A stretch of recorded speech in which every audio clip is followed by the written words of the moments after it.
Yes, let's do that. Let's do exactly that. Oh, you know what I should have worn today? I have Santa Claus pajamas. I should have worn those for the Christmas episode. You would have got warm though. Yes. It would have been warm. Yes. Yeah, it is a Christmas episode. I thought about wearing something Christmassy, but Star Wars. Indeed. The Star Wars was more important. All right, guys, this is the sound check portion. How do we sound? Please let us know. Tom, he's the Italian Christmas donkey. What? Who's the Italian Christmas donkey? That's a song. Oh, I know, but isn't that or it's that boopity bop hee-haw hee-haw. I fucking hate the that Christmas song. donkey. Can we just talk about how much I just do not like Christmas music? We'll save it for the show. Well, I think you've kind of told that story before, going back to your days working in the Christmas shop. The what was it? The Beach Boys Christmas? Beach Boys Christmas, which I bought that fucking album. I have the LP of that just to make sure that I'm constantly being tortured. I told you I got my record player working, right? No, well, last I heard it was broke. Yeah, I put a new cartridge on it. Fucking worked. It cleared up the channel issue because there was a channel out. Apparently, it was all in the cartridge. So sweet. I need to I think Scott Rasmussen. Hey, speak of the devil. Hopefully everyone's okay, Mr. I was in urgent care. Yeah, listening to our podcast. Yeah. He has like multiples. That way, in case something happens to it, then he can fucking get them hot swapped out. Oh, I'll have to remember that because they're not expensive, but it's like I think for mine it's like $27, $30, something like that. Yeah, it's not the worst. All right, so we hit all our notifications. Yep. Hey, at least one person said we sound good. Shingles are the worst. It is the worst. Yeah, give her our best. That's. I can tell you that I had it on my head, and it's so after one of my knee surgeries, right? My immune system dropped out, and I had like this pain on the side of my head, like when the wind would go through my hair, that little bit, and I had shorter hair at the time because it wasn't completely buzzed, but it was real short. Yeah. For being in the unit, and when the breeze would touch my hair, it would be like I'm being electrocuted. Shit. And I was like, what the fuck is happening? So after like 2 days of that, I'm in the flight dock, and this dude, you probably had him once or twice. He was like a heart surgeon, right? Some lieutenant colonel, didn't give a fuck about any of the military shit. He's a reservist, in there. So he's in there. He's asking me a bunch of questions. And he's looking. He's like, "Okay, well, let me go get somebody." Right. So he goes, leaves the unit, comes back with some fucking young lieutenant. Right. And he's like, "Okay, here's what he's presenting. What do you think it is?" So she starts asking me questions. Right. And she has no fucking clue what it is. I have no fucking clue what it is. Right. So after about 15 minutes of Q&A, finally he's like, "Oh, it's shingles," and she's like, "Oh," and so he knew, but he was more testing her. Yeah, he was testing her, and I'm sitting there going, "Like, what the fuck, guys?" It was. Thankfully, I got it early enough, like before, because it was real red. Like you can get like that's really hardcore, like eczema almost, where your skin, but it was only one half of my head. It was like this side, weird, nothing, but on this side. We'll save that for Christmas vacation. But yeah, it was awful, and it was because I had surgery. My immune system had dropped out, and the chickenpox vaccine the chickenpox that I had stays dormant in you, right? And it just ramped up. I had it twice.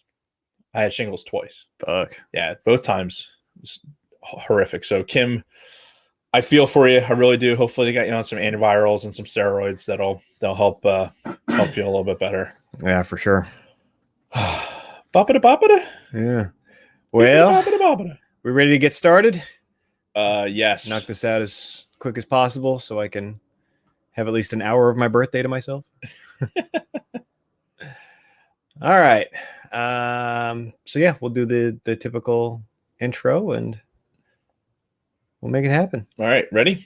I am.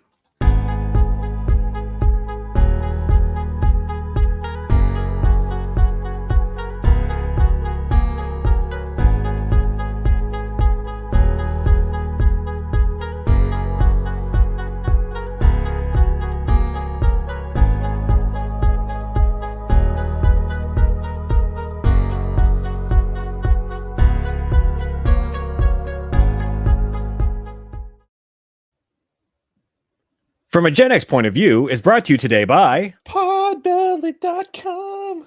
I have a piece of paper here that's had stuff on it. Woohoo! Look at that. Look at how prepared I am for the Podbelly read today. Awesome. I Good actually job. printed out Wow. the card that I always forget. And now he has it forever. I have it it'll be here forever. It'll go amongst the pile of sacred papers. The sacred papers. There you go. So podbelly.com, you know what, something I was looking at today, getting ready for the podcast, and went on podbelly.com and looked, there's actually some really, really good just information for your podcast there on podbelly.com. Mm-hmm. You can link to your Instagram site. It'll link you to your Facebook page, your YouTube channel. Like all of it is when you go to podbelly.com and go to one of the network members, like for example, Art and Jacob Do America. And you open them up and you'll see a description that talks about the never-ending road trip conversation about an array of topics by 2.5 Mexicans. That's what they have on their description, folks. I didn't make that up. They discuss everything from sports, politics, music, movies, and conspiracies, and the supernatural. A podcast cornucopia, if you will. And you can go there. You can listen to their podcast right from the podbelly.com website, or you can connect to one of the many podcasting apps that they're presenting on. You can do this. And you can also do that from a Gen X point of view. Go to our site from podbelly.com. It'll link you to our YouTube channel that hopefully you're watching right now. And you're liking and subscribing and sharing. Yeah, subscribing is a big part of that because we need subscriptions. We need it. Jason will suck your dick. I will suck your dick for a subscription. Yes, we need to bust through that 100 level hump. And then once we get that, we can get our URL squared away and it'll be great. Yeah, it will be. So that's it for the Podbelly spiel? It is. All right, very good. So what are we talking about this week? We're talking about your birthday. Oh, yes. Sure. No, not really. It's just this is podcast number 2 for us today. And on both of these podcasts, it just happens to be Jason's birthday. So happy birthday, Jason. Oh, thank you. I will say it again. It's not every day you turn 28. That's factually correct. Yeah, and it's certainly not today for me. But yeah, other than that, this is something that we've been building up for a couple weeks for the show today. It's Christmas time. Christmas is in less than a week. Yeah, 4 days. 4 days. Holy fuck. How does sidebar? So you're a Christmas baby, basically. Mm-hmm. So has your birthday affected your Christmas day? Like, as far as presents, stuff like that goes? Oh, yeah. So not really from my parents. Like my mom was always very adamant about keeping my birthday and Christmas separate. Right. Though she does love to tell the story about how I came home in a Christmas stocking. You know, they didn't put me in a baby blanket. They put me in a fucking stocking and shipped me home. That's funny. So she loves telling that story. But from her, no, that was always a separate thing. But from a lot of family members, I can specifically remember some aunts and uncles being like, oh, this is your Christmas and birthday present. Right. Happy birthday, Merry Christmas. My God, fuck you. Yeah. And I mean, honestly, I was never really that mad or bitter about it. It was just always the way it was. Right. So, but for me growing up, it made this season just that much more special. Because my birthday is so close to Christmas, it was like the whole month of December was just fucking great. Nice. Right. It's a lot of time out of school, my birthday, and then right after my birthday is fucking Christmas. That's one of the reasons why I've always just really loved the Christmas season. Whereas when I meet people like Kristen or like you who talk a lot of shit about the Christmas season, I'm like, I don't get it, man. Yeah. Well, we don't have that. We don't have an experience of looking forward to it like you do. Yeah. And it's a great perspective. Mm-hmm. You think about it with, like you said, the time off and everything else, the movies. Yeah. Just kind of segue today we're going to talk specifically about A Christmas Story. Yep. a classic, indeed, for Christmas, and National Lampoon's Christmas Vacation, which another classic. And we're going to do some comparison shopping between the two of them. Yeah. Which one? I think ultimately I want to determine which one is the better Christmas movie. Yeah. And that's what we're going to do. We're going to talk about those two movies in the spirit of Christmas and everything else. Two movies that are super well known. What I want right now, though, is for those of you in the chat, I want to make sure that we keep some sort of tally in the chat. After we've made our arguments at the end, I'm going to ask from the studio audience which one is the better movie in their mind. Sure. And then we'll get that perspective for those of you in the chat. Another benefit to subscribing to From a Gen X Point of View podcast on YouTube. Yes. That's it. All right. Fair enough. Just looking at our notes real quick. We got some 5-star reviews on Audible, apparently. That's right. Yeah. So, first of all, where did you find these? Because I've never looked at our show on Audible before. So I could tell that you could leave a review when I was looking at the app, but I actually went on the desktop, put in Audible, and you can link to it on our YouTube page. You can actually link to the Audible site where it'll show our podcast, and then you can leave a review right there. And it'll actually has like the review markers. Right now we have 2 5-star reviews. Excellent. And as we've set the precedent, even going back to our last podcast, if you leave us a 5-star review, wherever it be it iTunes, now fucking Audible, you can leave us a review on Facebook. You can review us on YouTube. Yep. If you leave us a 5-star review, we will read your review verbatim. You don't even have to talk about the podcast. You can talk about what you were doing last week, but we will read it verbatim no matter what. Or you can talk about some other things that we're going to get ready to read here. Yes. So we've got 2. So I'm going to start, right? Because I'm going to read this first one. Yes. Okay. So this is the podcast you've been looking for with a wavy hand from This Is the Way. That was the name of the person. They didn't have their name. It just said This Is the Way. That was their name. Gotcha. Okay. Are you Generation X? Are you looking to reminisce about the things that made you a Gen Xer? Star Wars tickle your nethers? Do you want to know more? Dave and Jason will make it so you look no further. This podcast is fun, informative, and will have you chatting along with the live on YouTube. Along when live on YouTube. Reading is fundamental. Monday evenings. Great time and a couple of great guys, fucking right, talking about what we love. This is the way. This is the way. So thank you from This Is the Way. Yes, excellent. And I'm not sure, Sean Roberts, I don't want you to read it. I want you to SMD. I'm not 100% sure what he means by that. I don't know. Are you This Is the Way? I doubt it. Anyway. So you're going to read the next one? I'm going to read the next one. Regrettably, we have the representative of Admiral Haldo is my favorite character. This is the title of the review, by the way. From Thomas Richard Jensen. It's appropriate that his middle name is Richard. Richard. I like purple hair. I like the purple hair lady. Laura Dern is my favorite actress. I don't necessarily have an issue with Laura Dern. Like Laura Dern in Jurassic Park, I think was great. But that's it. Not as fucking purple hair bitch. This is not part of the review, by the way. It is not the part of the review. I read the review. I'm done with it. Fuck. But thank you, Thomas Richard Jensen. Yes. We do appreciate the 5-star review. We do appreciate the 5-star review, and you put whatever you put in there, we will read. And if you want me to read any character, you have to actually be specific about that. Yep. So this is the point in the show where we go and talk about our week. Yes. So you ready to move on? Yeah. We mentioned this in the previous podcast that we did, but just to hit on it again, we are at the almost end of the Sidebar Cantina Fantasy Football League with us and a lot of our listeners. Dave and I are playing against each other in the playoffs, the semifinals, and it's down to the wire. We got one guy. Everything rides on one Pittsburgh Steelers wide receiver. Depending on how well he does is going to determine which of us moves forward. I hope in warm-ups he's already fucking snapped it. That would be the best day ever for me. Yeah, I haven't even looked at the app today, so who the hell knows? But it'll be good, and we'll have the results next week, and one of us will be cheering, and the other one will be sad. One of us is going to be playing for the championship. Yes, which that's the most important thing. It is. We got to bring the championship home. That's right. If we had some sort of trophy or something, which I think we talked about doing last year, but then we didn't. We talk about doing a lot of things that we end up not doing. Yeah. It's just that's our thing. It's what we do. Yeah, indeed. So moving on to my personal week. Hold on, let me just make sure I can see this. Oh, this thing right here.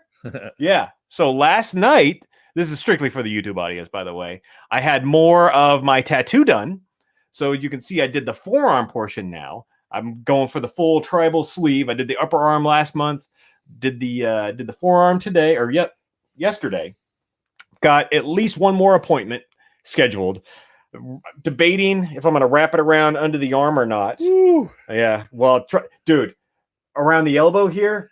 Oh God. Yeah. That was pretty fucking painful. Yeah. It's between you and fucking Big Swede. I proven that I'm not going to get a tattoo in that area. Yeah, but it's good, and I'm really happy with it. I have at least, like I said, one more appointment. I still want it to bleed more into the shoulder because it only goes up to like my upper arm right here. Mm-hmm. So I still want it to bleed into the shoulder, a little bit into my chest. Right. But yeah, that's the biggest thing that I've been doing this week. Yeah, it looks good, and it's the reason that we had to do double duty today because the plan was to do all things Star Wars yesterday, right? But somebody was in the chair. Whoa!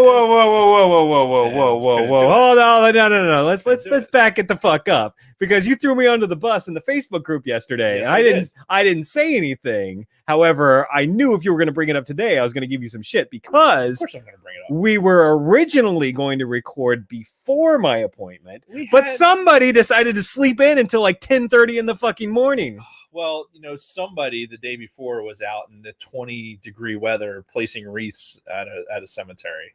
So I had a likely story. I had a good reason to be tired and sore. But yes, we could have done it in the morning, but it would have been a shit show. Literally a shit show. So better that we did it today, even though it's Jason's birthday. Right. But again, this responsibility does not solely sit on my shoulders. Hashtag Jason's fault. No, hashtag blame Jason. Whatever. We need that trending. So besides that, I'm sitting here thinking as you did the notes and I'm filling in my week, like, what the fuck else did I do this week? And I'm like racking my brain. Like, for some reason, I don't remember doing anything. And then it's like, oh yeah, we had this fucking nor'easter blow through. Yeah. Dumped a good 5 to 6 inches of snow on us, which is fine. I don't hate the snow as long as I don't have to drive in it. But the problem is the seasonal affective disorder, depression or whatever that we've talked about in the past. Right. The snow fell and I just immediately didn't want to do shit because it was fucking freezing outside. There was a ton of snow. My car was buried and I just didn't want to do anything. I didn't go to the gym for like 2 days. I didn't even go outside to like shovel snow. I didn't do anything. And I just kind of let it kind of bring me down a little bit between that and the cold. And I was very inactive for those first couple of days afterwards. And I could feel that like depression kind of starting to build up. And then I think it was Saturday. I had to like force myself to get out of bed. I'm like, no, motherfucker, you were going to get out of bed. You're going to go, scrape your fucking car off and you're going to go to the goddamn gym. And I did and was immediately glad that I did it. Yeah. Like I felt as I'm driving to the gym, I'm already feeling better about myself and everything else. And then, I have a really good workout and I'm like, fuck, why did I let this, stop me? It's contrast theory, right? You needed that couple of days of like feeling like a sloth. Yeah. To appreciate when you get out there and get a good workout. Mm. So. And it's, it's not even just about the working out. It was just about being active in general, and it's this cold weather really fucking does that to me sometimes. And I hate it. When jokingly you say like when you go outside and the air hurts your face, like you just don't want to be outside. Mm-hmm. And I'm 100% like that. I mean, as I sit here in shorts, but we're in the studio. There's a little and it's kind of warm today too. Yeah, it got up into I think it might have hit 40 today. Yeah, it feels warm compared to what it's been. Yeah, so it's not in the mid-20s, thank God. Yeah, and thankfully we don't live up in the mountains where they're getting multiple feet of snow. Yeah, my daughter at State College, you would not believe the amount of snow they got. It was insane. I think they got like 2 feet. Yeah, there were some places in Pennsylvania that got records, like record snowfall for that time of year. And you forget that this is like today, right now. Jason's birthday is the equinox, right? So it is the winter solstice. Winter starts today. Yeah. The snow before that was fall. It was just like December snow. Really, it just puts into perspective because you think, oh, December, cold, white Christmas, blah, blah, blah. But in reality, very rarely do you get snow that early in the season. Mm-hmm. So to get that much snow, I agree with you, though. I don't mind having the snow. I just don't want to have to deal with the snow. Yep. And it's a great way to put it. Yeah. So, but again, that happened to me and that it killed like 3 days of my week. Yeah. Just, stewing in the house about the snow and the cold and just not wanting to go out and do anything. So you didn't play any video games or anything? A little bit on my computer here and there, but I think I played zombies nonstop. Oh yeah. Yeah. I mean, well, we're teleworking, right? So I still teleworked. Yeah, unfortunately, teleworking is a real thing for me. Yeah. But anyway, and that's really the crux of it. The crux of it. Yeah, that's my week in a nutshell. Oh, you got some ink to prove that you did something. Yes. So yeah. How about you?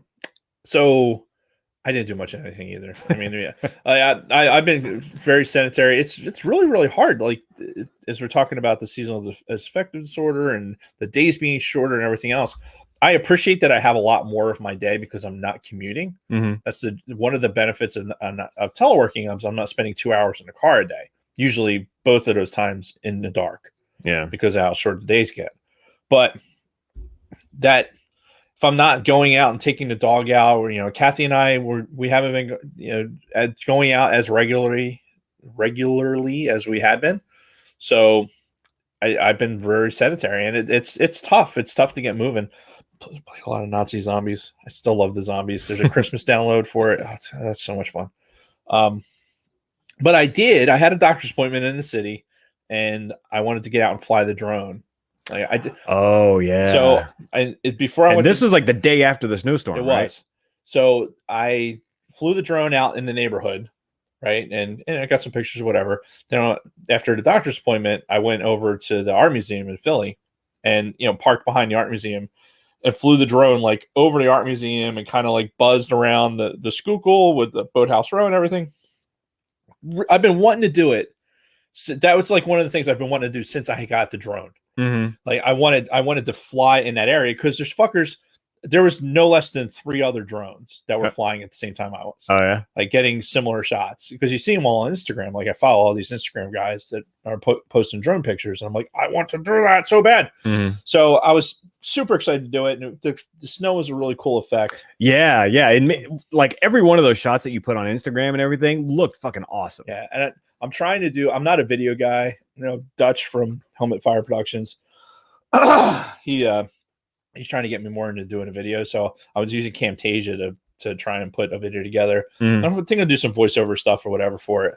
More of a do this, not that type video, because one thing that I'm flying the drone over the art museum, and I could see it. Like you see this little dot, right? It's supposed to be line of sight. I'm staying in the altitudes, and I could see it, and it disconnects. Like I look at the screen, it's fucking the drone's not connected. So what'll happen with these drones, at least with the Mavic drones, is after I think 11 seconds, if it doesn't reconnect, it'll come back. Right. So I'm sitting there looking at it, like looking at the screen, like, oh fuck. I mean, and if it was going to drop out of the sky, it would have been on the roof of the art museum, and thereby a permanent part of the fucking art museum. But it was taking video the whole time. Oh, really? So one of the cool things is like it's sitting there, and then it gets to return to home, and it's fucking swings around and comes back. And so I have the video of it actually. Like, oh, that's cool. Picking a signal back up, really, really fun. We were hot and heavy with the drone stuff, in the summertime because there's a lot of cool things. But the snow is definitely a neat effect for it. Yeah, yeah. Still need to get into the city, like flying around the skyscrapers. Are you allowed to? I don't. I have to research that. But people, dude, so many Instagram people, they're fucking buzzing drones around William Penn's fucking face. Yeah, dude. And I'm like, whatever. I'll try it once. Whatever. I'll pay a fine. I don't give a shit. I just want to be able to do it at least once. But What I would want to do is just go to one of those office buildings and just like prop right outside somebody's fucking desk window. And just, and they can't hear it because this fucking the drones are fairly quiet. Yeah, and you've that thick ass glass. They'd have no idea you were watching them. Yeah, but then they like turn around and Jesus, just a little fucking little eyeball staring at it. Yeah. No, I would never do that because that'd be infringing on somebody's privacy. Oh, is that a rule? There's rules, yeah.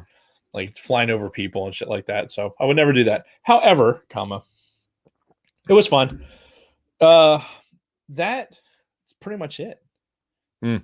I did want to insert fucking a quick college football. Like college football's been kind of a big miss for us. Like Michigan's sucked ass, and Jason's a pretend Michigan fan anyway. And college football has been really ravaged by the COVID stuff. They picked the basically the top 4 that are going to play for the national championship, and they picked fucking Notre Dame as one of the teams after they just lost to fucking Clemson. How mad were you when you saw that? There was people that were saying it was going to happen, and I really was just like, oh, motherfuckers. What it shows this year is that this fucking secret committee of 13 people is not a fair representation of college football. Yeah. I mean, we were happy about it when it came from the BCS system, which Jason has no idea what that was. I know what that was.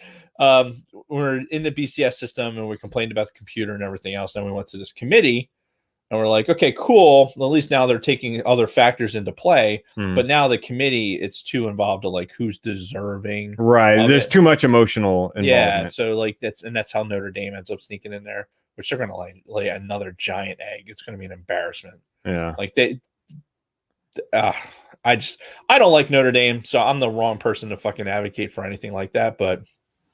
And I don't think Ohio State really should have been in that conversation either, playing 6 games. But what it does is it highlights the fact that we need to get away from it. We need a more legitimate play-in system that's going to involve other teams besides the Power 5 conferences, like teams like Boise State, teams like Coastal Carolina, teams like Cincinnati. Cincinnati goes undefeated, wins their conference, not even close to being in the conversation, and that's bullshit. Yeah. They should have an opportunity to play for it like anybody else. So hopefully, after they're going to use COVID as an excuse for this year, but hopefully coming out of this, they'll come up with something better so that the college football fan experience come this time of year, well, it'll be better represented. So here's a question for you. In a perfect world where Dave Martin is the supreme leader and gets to make all of the decisions, right? What is the perfect college football playoff scenario for you? I think you need a realistic, attainable scenario is you have an 8-team play-in. Okay. Basically, you're doubling it. So yeah, you're adding an extra week of games. You could still fit really well within the confines of what a bowl schedule is now, and it's very, very doable. And it'll allow other conferences that win their conference championships to actually have an opportunity to play into the system. Okay, so how is the representation decided? How is it decided who gets in? I think it's going to – I'd rather go back towards something like the BCS, where it was, okay, here's your strength of schedule, here's you winning your conference championship, here's you getting a spot into the system. Okay. Teams like Notre Dame, are you go into it undefeated? Okay, cool. But I don't think Notre Dame, from a strength of schedule standpoint, deserved to be in that conversation.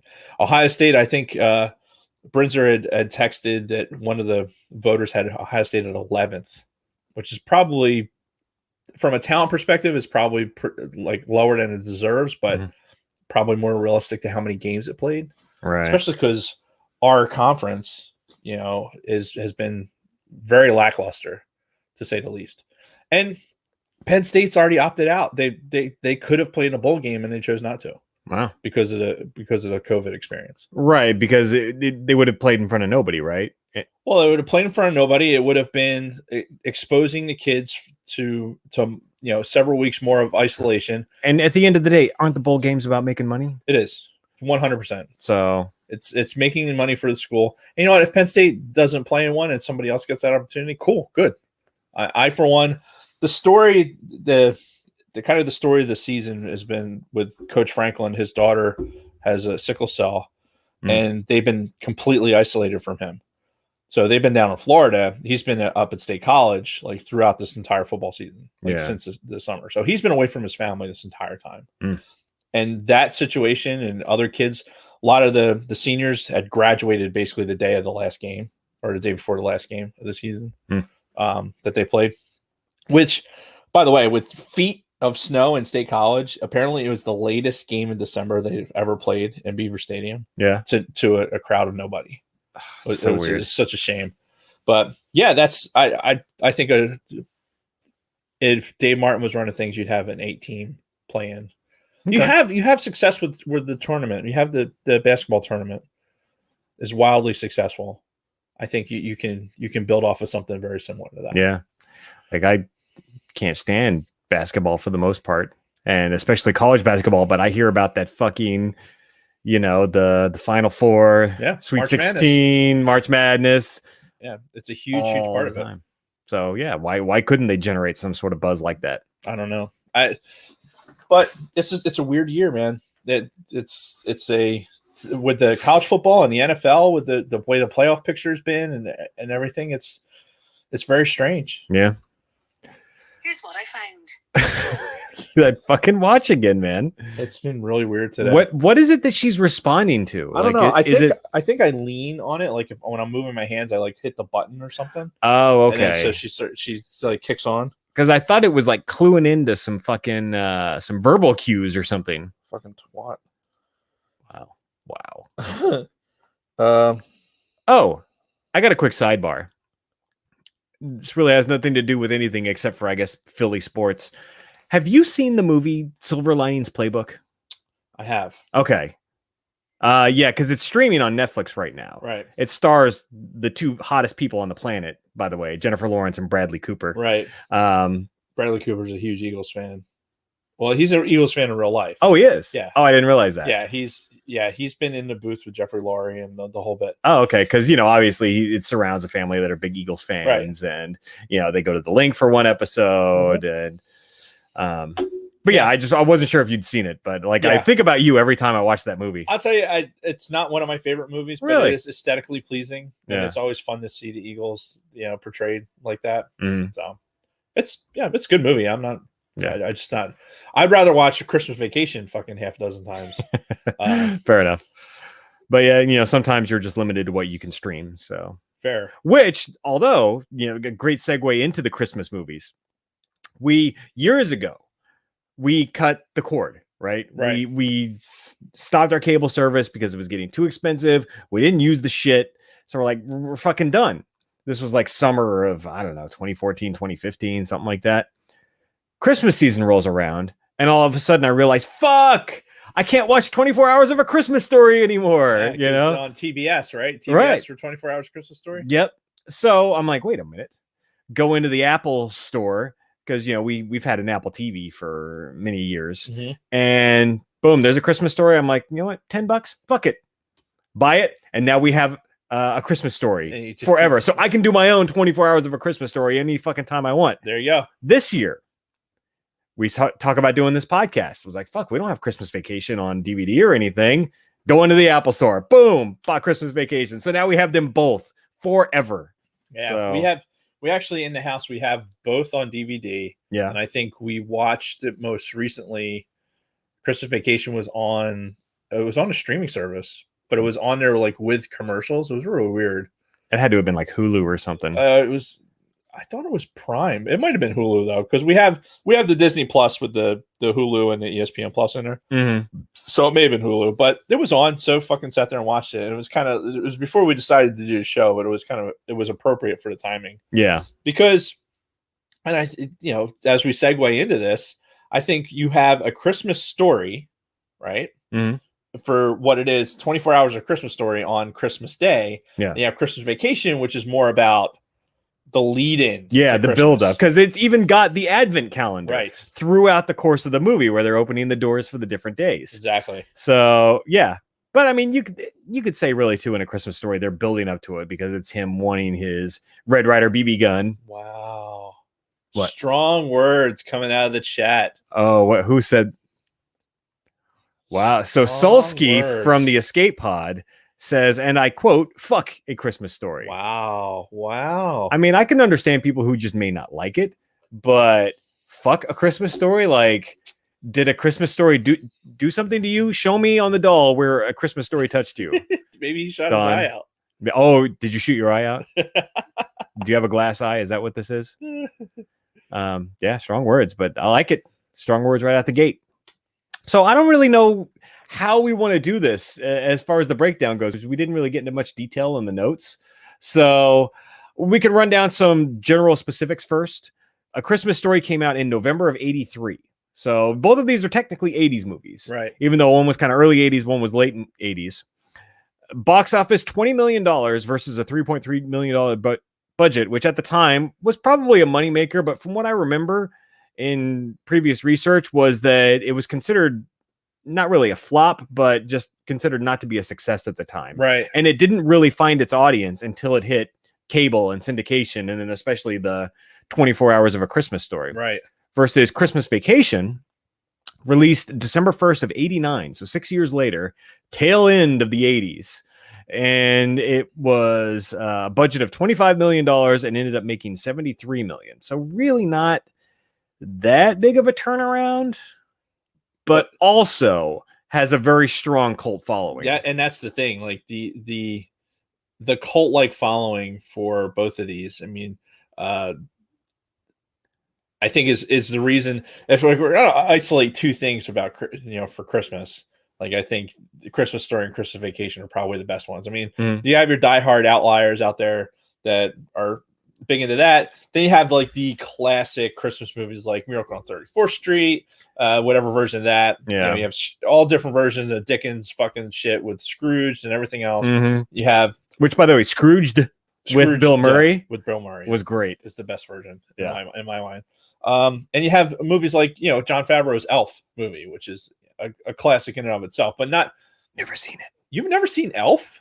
It's been playing in the background in my house many a times, but I never really cared to actually watch it. No shit. It's got a very young Zooey Deschanel in it. It does. It has a shower scene with Zooey Deschanel in it. Yeah. But you haven't seen it. Snippets again. Like my family has watched it while I've been in the room. But are you not a Will Ferrell guy? Is that it? I like the cowbell sketch. I liked Old School.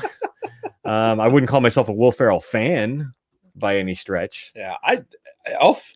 To me, Elf is it's a good movie. It is a funny, like young people can kind of buy into it, like because it's an adult being that kid character. And I think that's what actually turned me off on it. Like when Elf came out, which I don't even know when did that come out? Like early 2000s? Yeah, something like that. Hold on, now we're going into a big sidebar here. Jamie, fucking pull that up. Yeah. So this came out in 2003. Okay, I had a 1-year-old at home, and seeing the promotional material that they made for this was just nothing but him being childish. Like the big spot in the commercials and the trailer were him doing that long belch, and that completely turned me off. I'm like, why? Why the fuck would I care about something like this? So yeah, I think you're missing out. Honestly, I think if you sat down and watched it, you'd find that there's a lot more to enjoy it. What about Home Alone? Where do you land on Home Alone? Oh, Home Alone's fantastic. Okay, I saw Home Alone in theaters when I was a kid. Like I remember my mom taking me and my brother and sister to go see Home Alone in theaters when it first came out, and it was fucking great. Well, and Home Alone it's got John Williams. So of course it's fucking brilliant. Yeah, oh yeah. The music is a big part of it. Yeah. And obviously the absurdity of the whole thing. It's quite silly, but again, it's got its own cult following. So, but we're not here to those are Christmas movies. Yeah. I think what else was brought in? The Muppets Christmas. The Muppet Family Christmas, which is actually that's a staple in our house every year. That's a solid Christmas movie. Yeah, and we could do that as a separate episode some year if we wanted to. But yeah, that's a really good one. But this to me epitomizes like you have A Christmas Story, which is in 1983 it came from a place of the 50s, right? Yeah. Whereas Christmas Vacation in 1989 took place in 1989. Yes. And there's also another big difference with these two. And I think we might as well just throw this out there now. And it's the perspective, right? Because who are these stories being told from the perspective of in each movie? Because A Christmas Story, it's a kid, right? It's Ralphie. Yeah, it's Ralphie. So you're seeing everything from his perspective in a nostalgic look back of a way, because it's old Ralphie narrating, right? Basically what he remembers of this time, which is why you get so many exaggerated situations, right? But it's at the end of the day, it's from a kid's perspective. Okay. Leading into the Christmas season.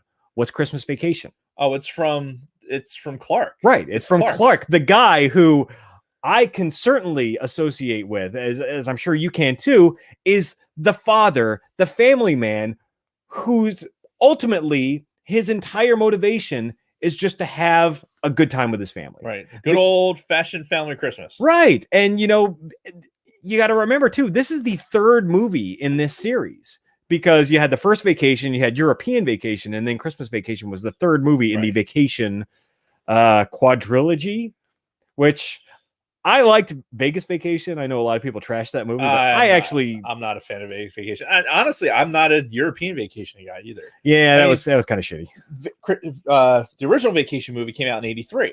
Yeah. Right. So the character differences and everything else from watching Vacation to what Christmas Vacation is, night and day. Yeah. Like the only thing common to it really is Beverly D'Angelo and Chevy Chase. Yeah. I mean, otherwise it's a completely different thing, and Randy Quaid. Right. Yeah. Which let's face it, that Randy Quaid character. Oh, I've got some notes. It's fucking brilliant throughout the thing. Well, and the thing is, like, for me at least, and I'm sure some other people that are in the chat can probably say the same thing. This was somebody in my family. Like, I actually have probably had a couple of family members who were this person. So yeah, it really hits close to home. But that's the thing that I wanted to lay out there as we're getting started, is that these movies are from two very different perspectives. There's the perspective of the kid, getting excited about the Christmas season and everything else, and really in a different time, versus the dad who's just trying to make the nice Christmas for his family. So preparing for this, I actually watched Christmas Vacation a couple days ago and I took notes. Okay. I meant to do it for A Christmas Story also. Didn't have time. And quite frankly, I've seen the movie like 300 fucking times. So I probably don't need to take notes. Whereas honestly, I haven't seen Christmas Vacation that many times. No shit. Yeah. I probably haven't even seen it 10 times in my entire life. Wow. Yeah. Just because I never disliked it, but nothing about it really gripped me until fairly recently. Okay. So we can talk about that as we go along. So I don't know if you want to kind of break down my notes for this, and then we can break down A Christmas Story. Like, how do you want to do this? We could do Vacation first. That's okay. And it starts off immediately with an original song, the Christmas Vacation song. So Christmas Vacation. And it starts off with a really cool opening animation with Santa. I don't understand. This is what's first. Oh. Sorry, this is the YouTube chat, by the way. If you're not subscribed to our YouTube channel, you really should, because you're missing all kinds of inside shit that you lose on the audio version. Yes. So really cool animation to open up this movie too, with Santa as he's trying to creep into the house and all kinds of bad shit's happening to him. A little slapsticky, but kind of fun. Yeah. Well, I mean, look, this is Chevy Chase in his slapsticky prime. Yeah. Right. Everything in this movie involving him on the roof, in the fucking attic, just the slapstick is in your face and doesn't care. It doesn't hide the fact. Yep. And written by John Hughes. I don't know if I never knew that, but it was kind of a surprise to me seeing it this time around. Like, oh, John Hughes wrote this. John Hughes, famous for The Breakfast Club, right? And all those Breakfast Club, which we did episode what? Something ago. It was a few episodes ago. Yeah. So, and then of course it starts with an homage to the first vacation where Clark and Ellen are singing in the car. Right. You know, they're driving to get their Christmas tree and they're singing Christmas carols and they're kind of harmonizing. And so I'm going to put it out there now. I know every single word of this movie. Do you? I know every single word. Like, it's really, really obnoxious, actually. Like, when we were watching it this last time, I'm sitting there with Kathy. I could sing the song, how they sing it, with the inflection and everything else. It's a disease. It is so bad. Yeah. But this particular movie is something that was a staple growing up in the house. Like, when it showed up in the house in VHS, and then it just get played. The Christmas season would get played over and over and over again. So every single word. So if I break into some sort of song or I start saying shit, that's why. Fair warning. Okay.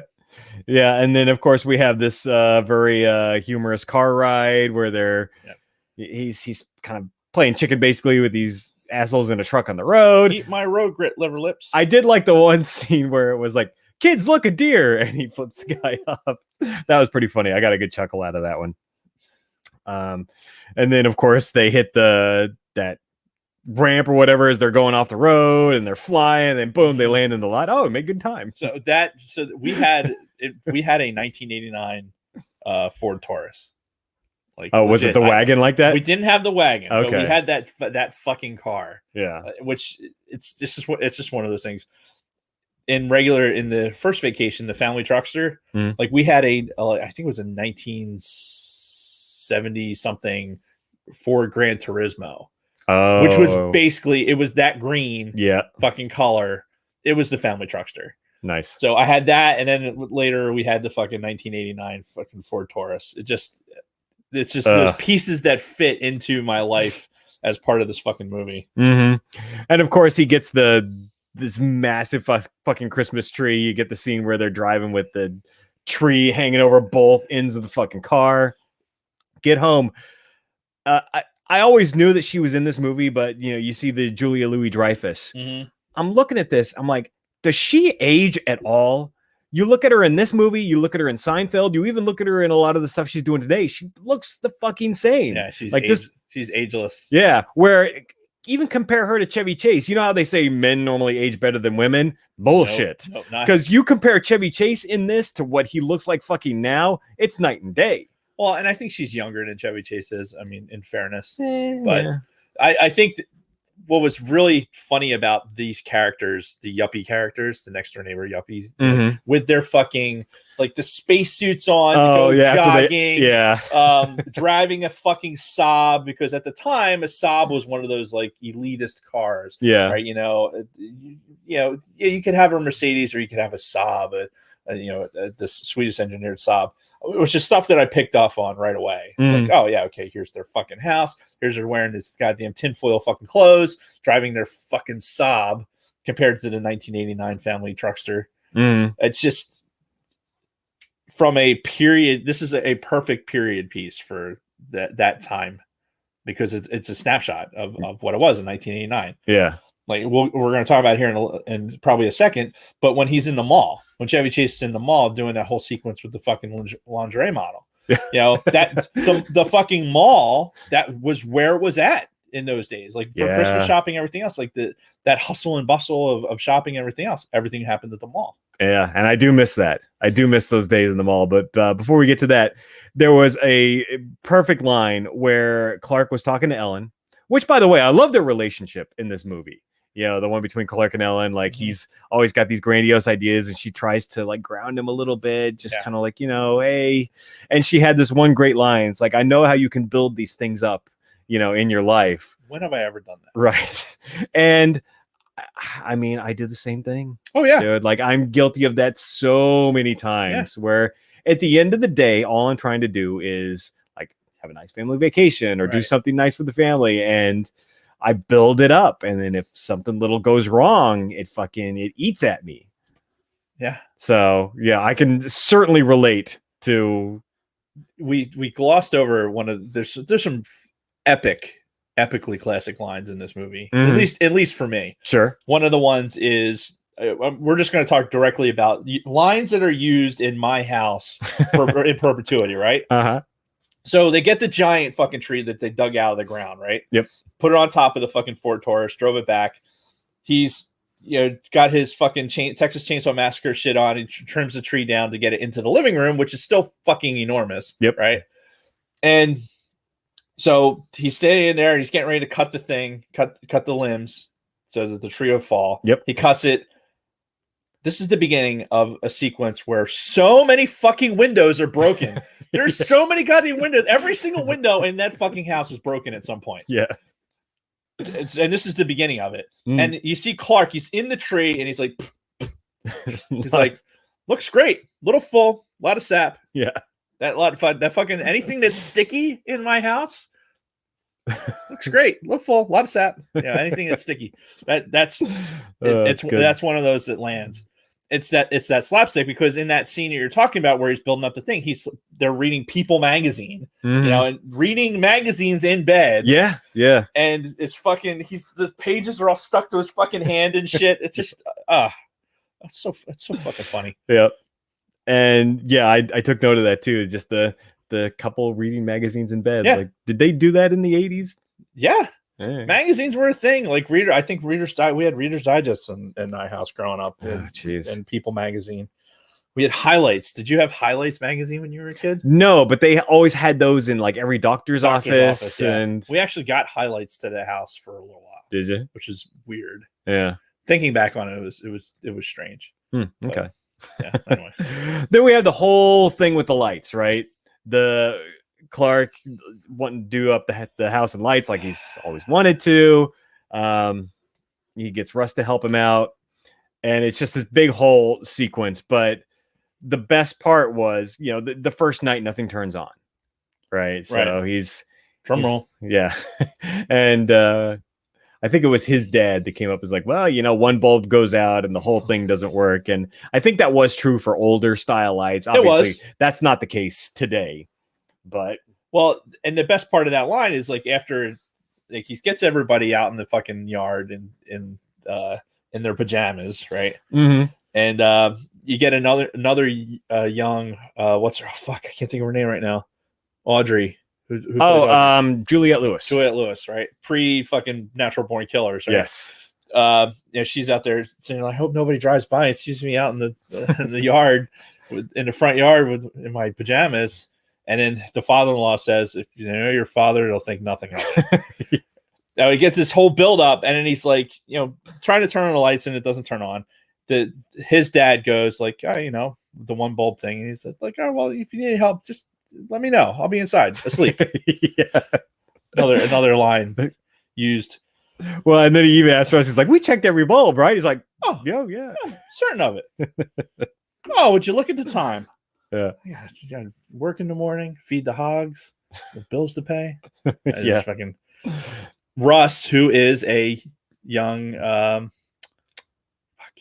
the fucking the Sheldon show. The Sheldon show. Yeah. Fuck, why can't I think of it was also David in the Roseanne. Yeah.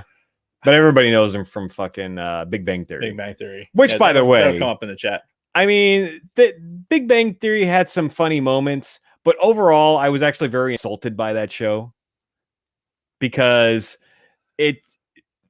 Big Bang Theory was what you would think a bunch of like rich fucking just like movie executives will think, let's make a show about a bunch of nerds. Like what do nerds do? They like comic books and they like Star Wars, and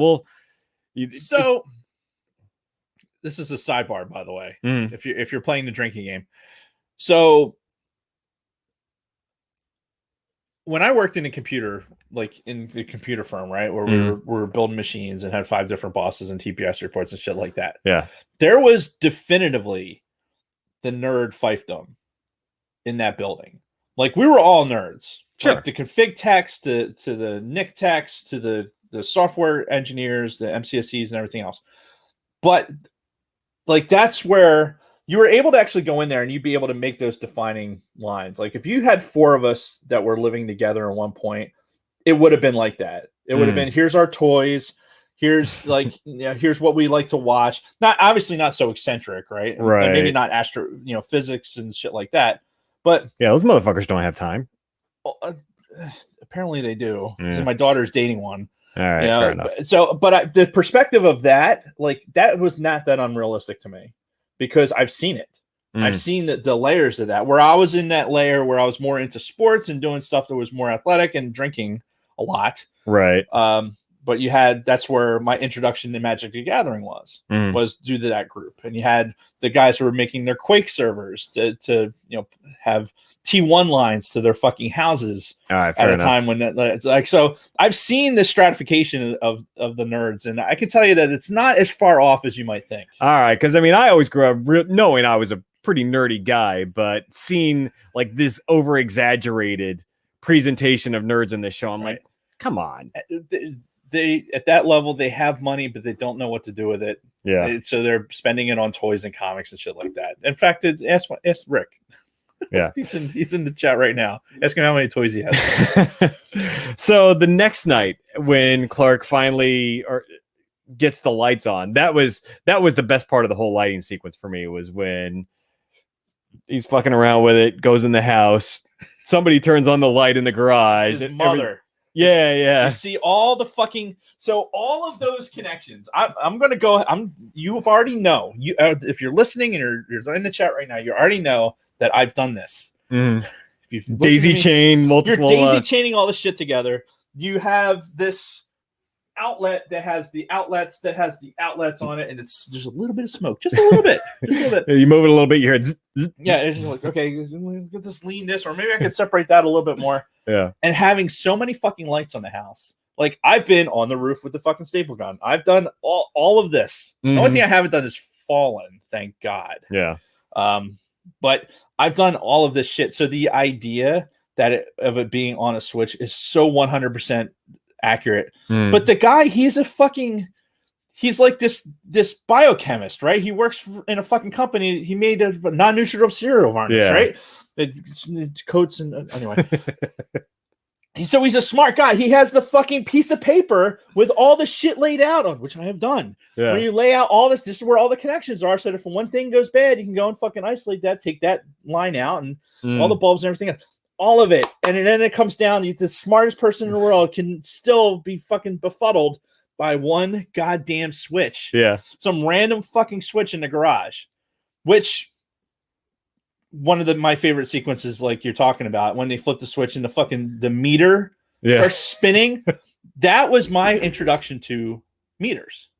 Oh, really? I had no idea what an electrical meter did. Like, if you look at it, like you notice that it's spinning. Yeah, you see the things going, and you're like, what is this? Yeah, like what exactly is that doing? Well, as it turns out, that from that point forward, whenever I look at a meter and if it's spinning faster, I know we're too much. We're using too fucking much. Yeah. These days, it's all digital now. But back in the day, that was my introduction to the fucking meter, and then nuclear power. Yeah. Right. Everything was on a nuclear power, so to hit that fucking auxiliary switch, you had that sound. Oh my god, fucking, it's so good, so good. Yep. And then of course, there was some back and forth. Like Clark would come out, and then the lights would go out again because they turned the light switch off. What the fuck? breaking the fucking antlers.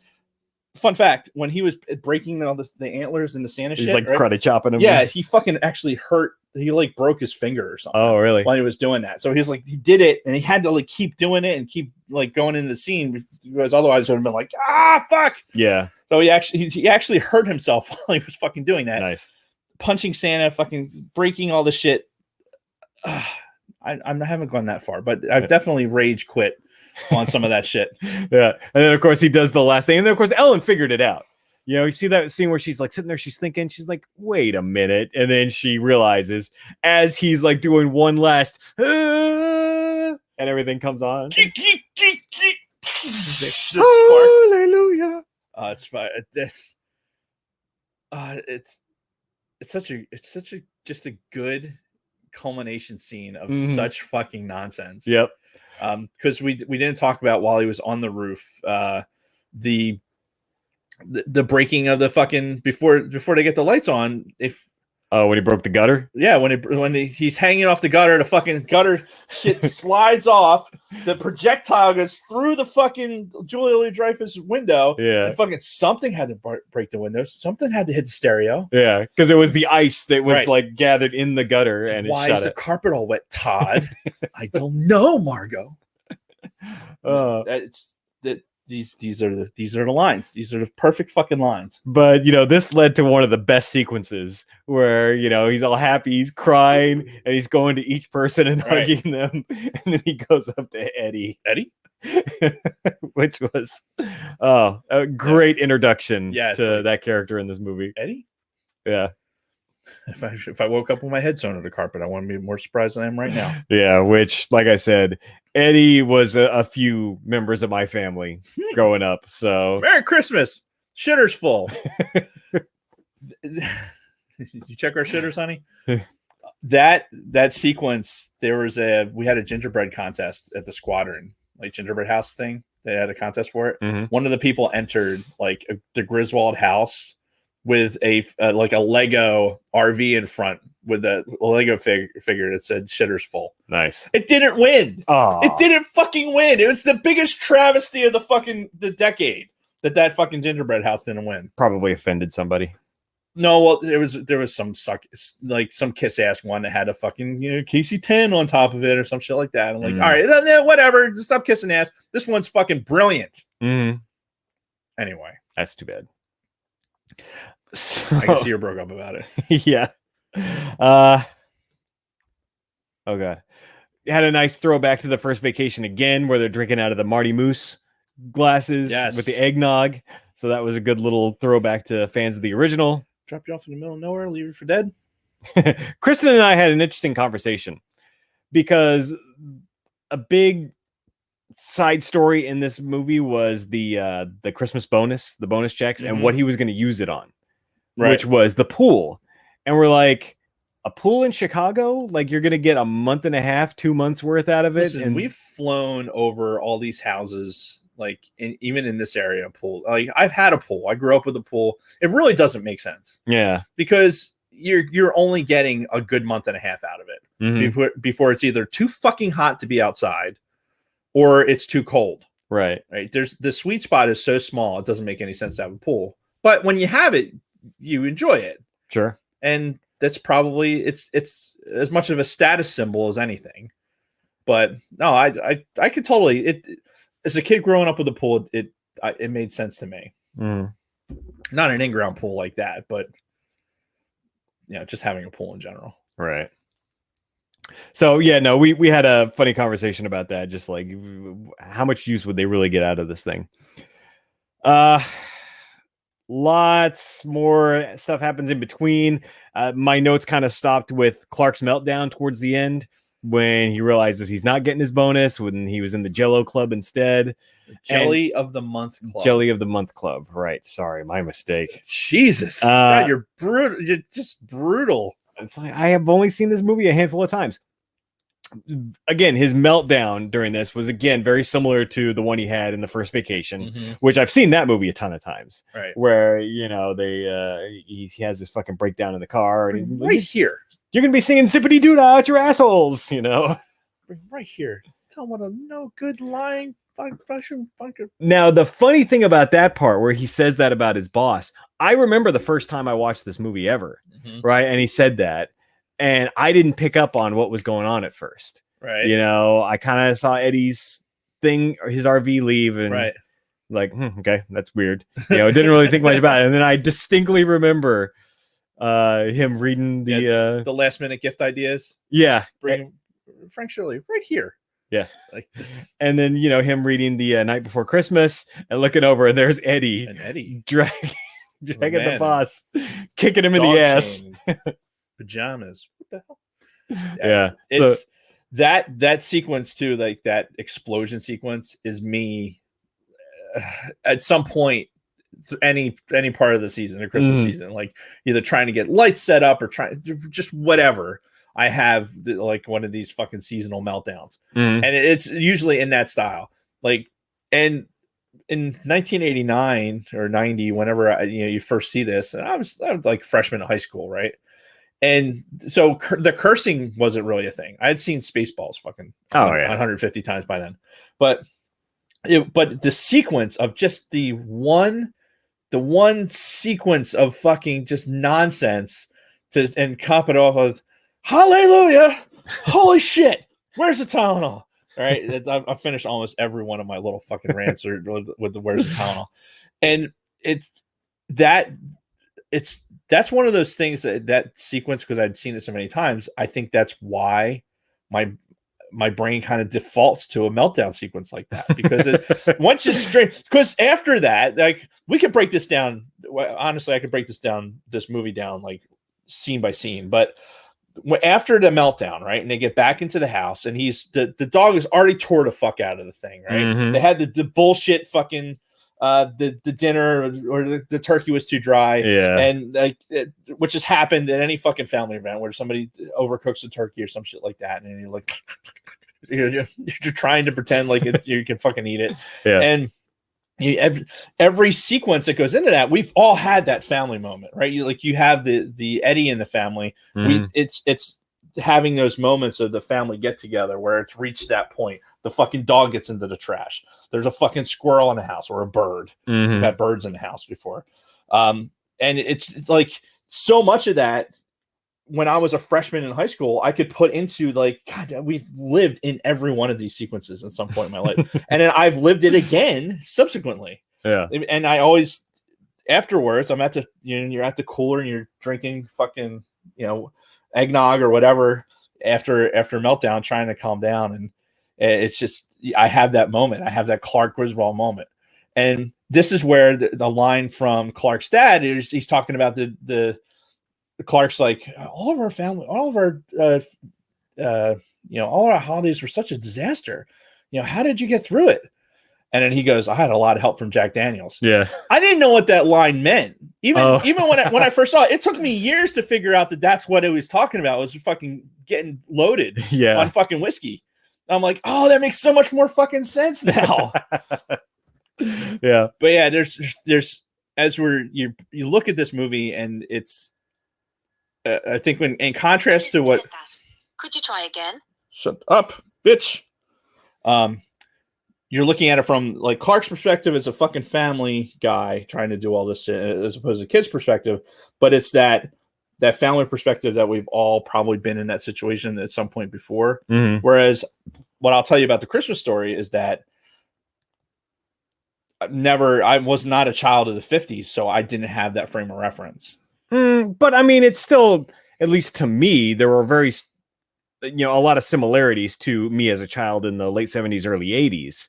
A lot of the same like longings and things that you wanted for Christmas, things you were looking forward to, but we'll get to that. All right. To close out Christmas Vacation, the only other note I had was about Beverly D'Angelo, still quite boneable in this movie. Oh, yeah. She was getting older in age, but in the scene where they broke the rest of the movies, and the SWAT team is coming through, mm-hmm. and it basically swinging through all the fucking shit, and they like freeze, and she's got her hand like on his balls. She totally like that was like an improv. Yeah, it was improv. Nice, through that whole sequence, and then she goes and shakes and then puts it right back on. Well, and the funny to our home. Yeah, what's left of it. The funny thing about that is, I was waiting for that because I knew that scene was happening. The first couple of shots that you get of them, you don't see her hand. You can see her arm kind of down there, but it's from like the high waist and up. Yeah, she's got that blouse on that's like open like this. Yeah. But they don't see that. But then later on, when the wife walks in or whatever, you get that wide shot. Right. And then you see it's her with her hand on his crotch the whole time. If you listen, if you have to watch it again, you listen, you can actually hear the sound of her hand cupping the balls when she puts it back on there. You can actually hear it. Nice. Yeah, shit. Like the newel post. Bronco Fett brings up, fix the newel post after he's in the house with the fucking chainsaw. Yeah, I didn't know what a newel post was. That's how I learned what a newel post was. Yeah, from this movie. Yeah, as he's having another meltdown at that point. Just okay. Yep, we're just gonna go ahead and I could literally break this down scene by scene, but we don't have that kind of time. No, I think the big thing at the end of this was a comedy. This was a straight slapstick comedy. Yes. Meant to entertain an older audience. Yeah. You know, I think with the Christmas Story, like, you know, not necessarily, I wasn't necessarily a child of the 50s, but I think that movie was probably placating to the same audience as Christmas Vacation, but just in two different ways. Okay. Well, I mean, I can tell you from my perspective growing up. First of all, I didn't see A Christmas Story until I was in high school. So it had already been out for like 9-10 years before I actually ever saw it for the first time.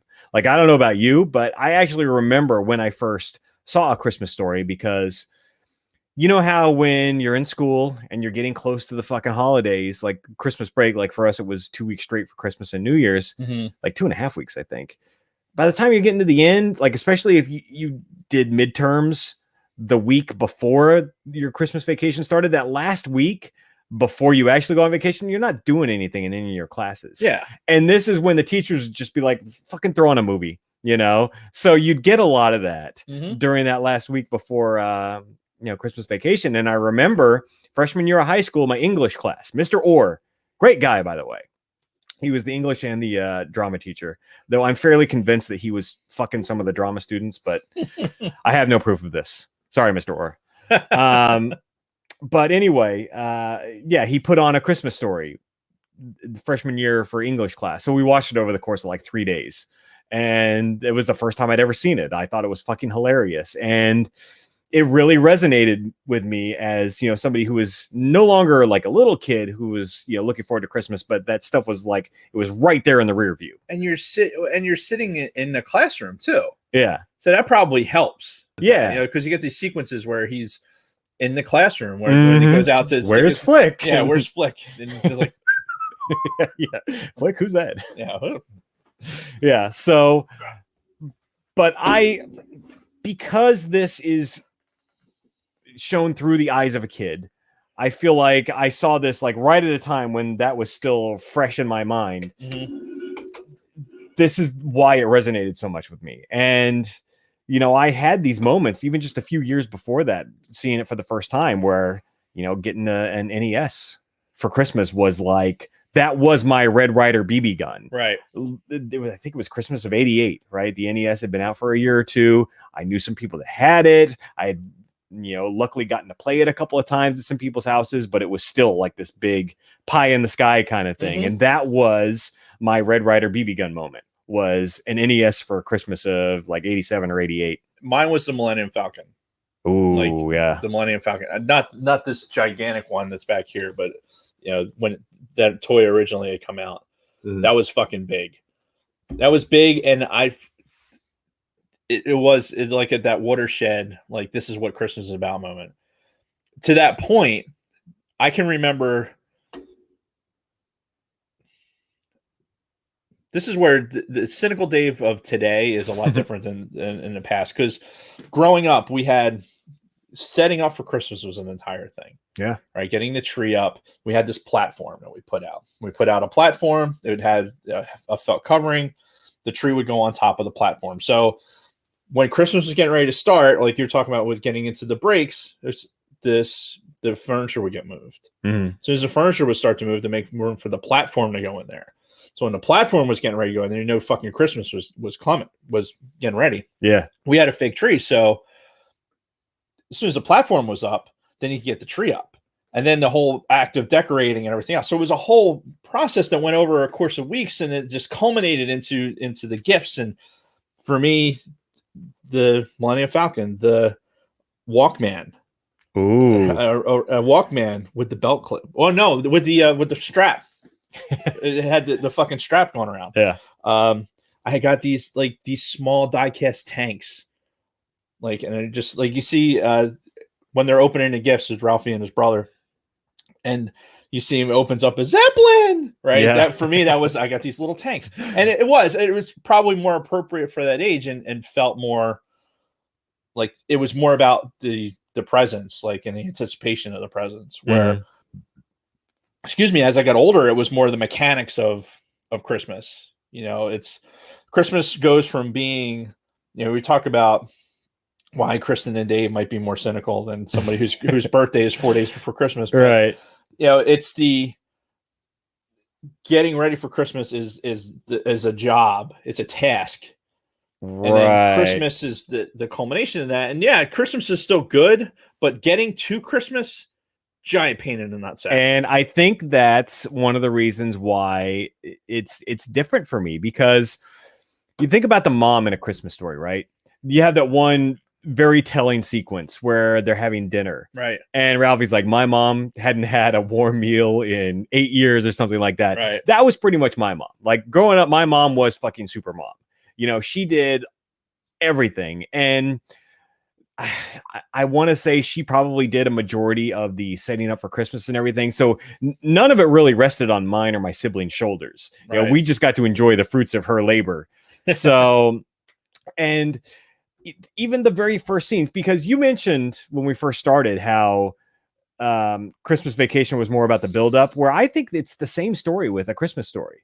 Because where does it start? It starts in that department store display, right? Right. That's the opening in front of Gimbals. Yes. So I feel like, this goes into just as much of the buildup towards Christmas as Christmas Vacation does. And it starts, like I said, with that department store display. And that's when I go back into my own mind and I look at my exaggerated version of the past, I think about the Christmas season as a kid, and it feels like it was so long every year. Yeah. Growing up, where it feels like the Christmas season just lasted forever. Like, for weeks you'd go into the mall and it'd be Christmas music and decorations and all of this stuff. And lines going into the Santas. Yeah. To be with Santa. You know what? You're right.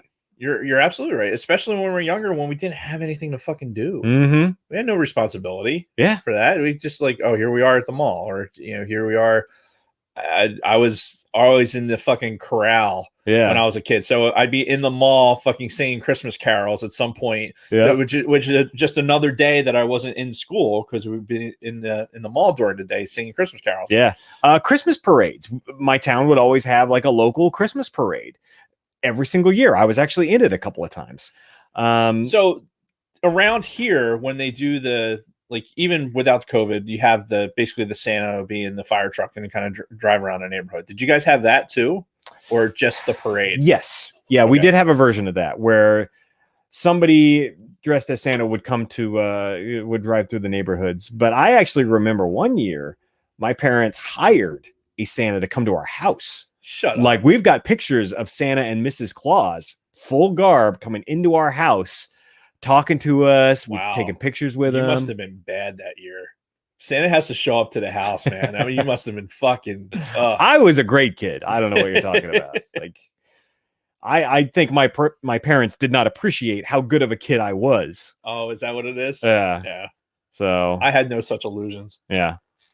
But fuck, I lost my train of thought. Oh yeah, the build-up towards Christmas. So another reason why this movie resonates with me so much is because of that build-up, because I feel like the Christmas seasons were just like a huge experience that lasted a long time. And when you watch this movie, you get that feeling too, because it starts with the department store. Mm-hmm. They have the one day with the parade, then going to the mall, waiting to sit in Santa's lap, which, the fucking Santa in this movie, fucking classic. Ho, ho, ho. And, they don't even try to not break the fourth wall, where he's basically leans over to the guy. If they want me to work past 7:00, you can kiss my ass or kiss my foot, right. So they're giving no illusions that this is like any kind of a real Santa. Like, it's just some disgruntled fucking guy. It's like, I hate the smell of tapioca.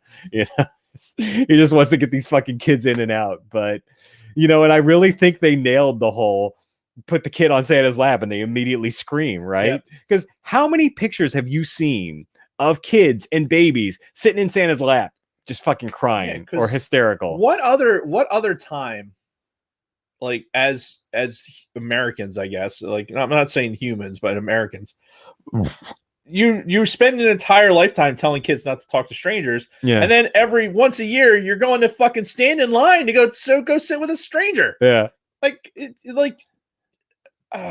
don't even know. I can't even tell you at what age. I think this calls into play too. Like, so Ralphie is what age in this movie?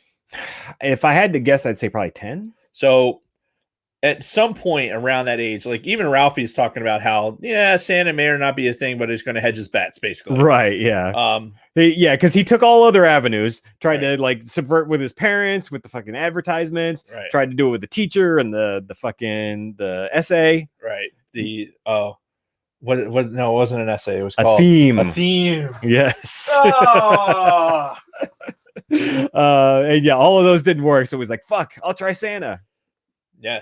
And so at that age where you're like, yeah, it's the Santa thing's kind of bullshit, but you have younger siblings, so you still have to kind of buy into it. Yeah, you got to play along. Yeah, even though you know it's kind of you can't ruin it. You, like, I know my kids, they were like genuinely like, why the fuck would you lie to us about this for so long? Like, it didn't make any sense to them. Really? Yeah. Like they were like legitimately angry if you talk to Caitlin about her her experience finding out that Santa didn't exist, apparently it was hugely traumatic. I don't even remember, honestly. It's like okay. Any idea when that happened? Like how old was she? I don't remember. See, because for me, it's one of those things that you just kind of figure out on your own. You know, you get to a certain age, at least for me, like I never had any like older kids being like, oh, Santa's bullshit. It was never like that. It was just more over time. You're like, wait a minute.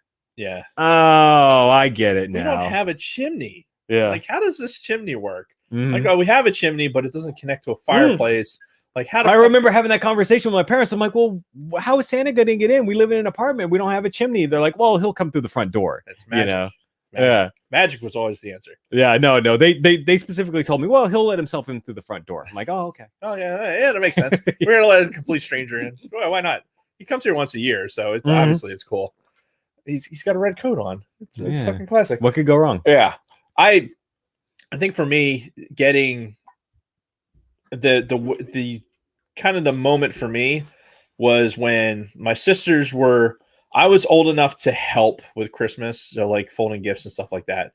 So it's like you participated in the Santa bit of that, but it was like you start getting a little bit of like cynicism towards the holiday because, like I said, for me, it kind of Christmas turned into work, right? So I wasn't able to enjoy it for what it was. I did enjoy the fucking time off. Holy shit, that was the best part of it. Yeah, it's the highlight of your year as a kid. Yeah, it's it was the longer break besides the summer. Like we had long summer breaks. I don't know in California. Yeah, it's about the same, just shifted like 2 weeks in a different direction. So I know like my sister down in North Carolina, like their breaks are shorter and well, they have more breaks, I guess, but they start school like their summer break is real short. So it's really weird. Yeah. But I know for the Christmas break, I remember like it always seemed like there was snow to sled on, right? But I don't remember a lot of snow. Just remember sledding, not having to go to school and fucking sledding and shit like that. You know, it's the mist of mystique. Yeah, whatever. We're insert word here, but for A Christmas Story, as watching it. Yeah, you pick up on some of that stuff. Like we're talking about the experience of it, right? For me, it's more of A Christmas Story is a fun movie. Yeah, right. It's fun.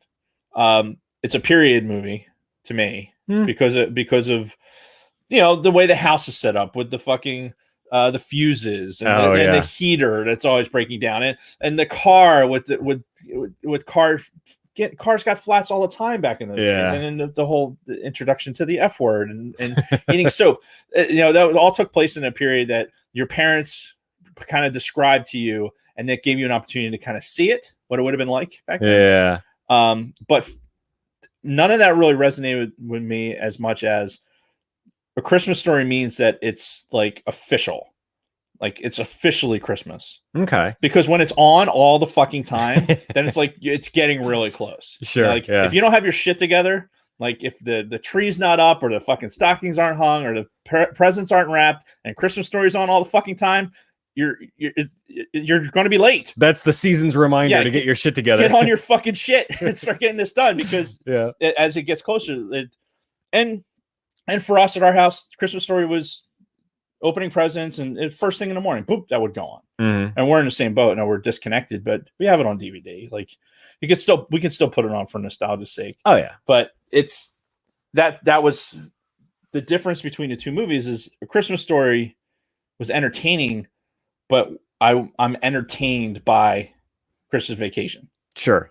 And I think that's sort of the real big question for this. It's like, which one's the better Christmas movie versus which one's the better movie? Now, some people would say, one of them is both. Right. For me, I think there's a difference.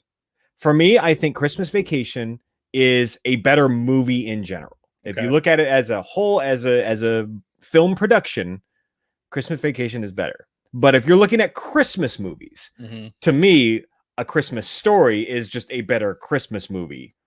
So in general, let's play an association game. My cousin Rick brought up. So my Aunt Debbie, sidebar. My Aunt Debbie wrote a letter to my daughter from one of Santa's elves. Wrote it like in calligraphy on fucking parchment paper. Nice. Showed it to the fucking house. Scared the shit out of my fucking daughter. And I think that was the beginning of the end. Oh, sorry, I missed. Kevin Green died. Saw that in the chat earlier. Yeah, I didn't know what to make of that. Yeah, sorry. Anyway, continue. Didn't mean to derail you there. No. Let's play a quick association game, right? Okay. So you said, your Aunt Debbie wrote a letter. Oh, yeah. I don't know all the details of that, but there was letters written. They had an impact on my daughter, like thinking that these were really from because it came from no recognizable handwriting. It showed up in the mail. Like why would your parents put something in the mail? You lived there, right? So as a kid, you never would think of that. So it shows up in the mail with a postmark with fucking different handwriting. Obviously, identifying the fact that you were being naughty and for purposes of that. For you, this is what I want you to do. We're going to say A Christmas Story versus Miracle on 34th Street. Now, do I a Christmas movie? Do I have to have seen Miracle on 34th Street to answer these questions? No. Okay, perfect. Because I've never seen Miracle on 34th Street. Just okay. That doesn't surprise me. Have you seen It's a Wonderful Life? Negative. Not once all the way through. I've seen the ending scene where the fucking bell's ringing and the angel gets its wings or whatever dumb shit, but that's the extent. You probably saw that part of it in Home Alone. Probably, yeah. Which Home Alone I've seen dozens of times. Right. So I would say that those are traditional Christmas movies. Yes. Right. Miracle on 34th Street. What about you've seen Scrooged? Yep. Right. Have you seen what was the Mickey Mouse version of? It was Mickey's A Christmas Carol. Yeah. So you've seen that one? Yeah. See, that's apples and oranges. Like I'm trying to figure out. So A Christmas Story to me would be like if it's telling a traditional Christmas like story, right? How it compares to other traditional Christmas stories. I mean, if I had to, I would lump it in with those more traditional ones than I would A Christmas Vacation or a Scrooged. I think the difference, each one of those stories is trying to tell you like this, it has this bigger moral, right? For It's a Wonderful Life, it's about like that you are more important to people than you realize. Like it's this big thing. Like there's a whole story behind that. Jimmy Stewart, like, he was a fucking, a war hero, right? He flew like for real? Yeah, in the 8th Air Force. He was a fucking bomber pilot. Nice. And he had this horrific fucking PTSD. Horrific. So he legitimately, like when he was filming that movie, all these scenes where you see him and he's just like he's sullen and depressed and everything else. This was him acting out what he had with PTSD. So it's as much a movie about somebody who's been through that level of trauma and finding a way through it as anything. Like, yeah, Jimmy Stewart's fucking phenomenal human being. Yeah. When it comes to that, he's a retired general. He retired as a 1-star. No shit. Yeah. Wow. Had no idea. Yeah. So yeah, but that there's this larger moral in the story. Same like Miracle on 34th Street and everything else. It's like all of these. Here's my problem. all of these Christmas movies that my wife watches, and that's the Hallmark Channel makes all this money on. It's all these unrealistic stories start to drive me insane. Start to drive me insane. I don't get it. I don't get the message out of that. Like with Christmas Vacation, I don't have to get the message. Right. I'm just being fucking. It's just funny. Well, I feel like A Christmas Story is the same way. There's no overarching message in that. You'll shoot your eye out. I'm sure. Right. I mean, that is the overarching message. Well, it is, because that gets played over and over, which it's great, by the way. But no, I think it's just a fun watch. It's not, we're going to teach you something by the end of this movie. No, we're just going to kind of show you what this guy's perspective is of his childhood growing up. This one year he wanted the fucking Red Ryder BB gun. And it's just, again, that exaggerated look of what it was like to be a kid. He even had a great line where I think it was right after he had gotten bullied by the Scott Farkas. And they beat feet out of there. And he's like, oh, the mind of a kid, things change rapidly, because he immediately runs home to get his fucking little orphan Annie decoder pin. So he's immediately forgotten about the Scott Farkas incident and has just moved on. Drink your Ovaltine. Yeah. But it's, it's the life of a kid, it's moving from moment to moment. Life's moving so fast. And which movie? Well, all right, this is, again, not a fair comparison, because I doubt your kids have watched Christmas Vacation if you haven't watched it that often. But we've tried to show it to them, and they just couldn't get into it. They get into Christmas Story? A little more, but not a whole lot. Have you tried to give your kids the fuzzy bunny pajamas? No. No, never? No. I think that may have happened, or an attempt at that was made in my household. Really? Yeah. That's funny. A crummy commercial. Son of a bitch. Yeah, exactly. And, honestly, I think A Christmas Story just had so many more quotable lines. Obviously, every fucking Christmas Vacation line.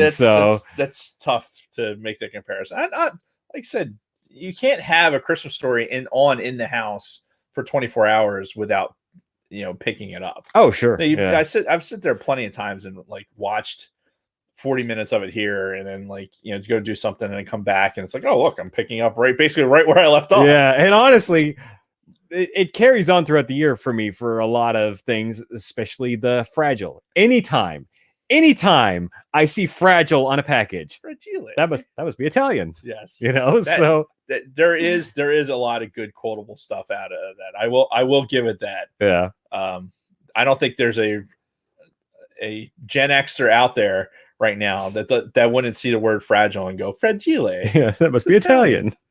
Yeah. So, and then we didn't even talk about the leg lamp, which, by the way, my mother has one of those leg lamps. I guess a friend of hers out in California gave it to her as a gift, and she's got it in her window right now. I've seen an inflatable one on somebody's yard.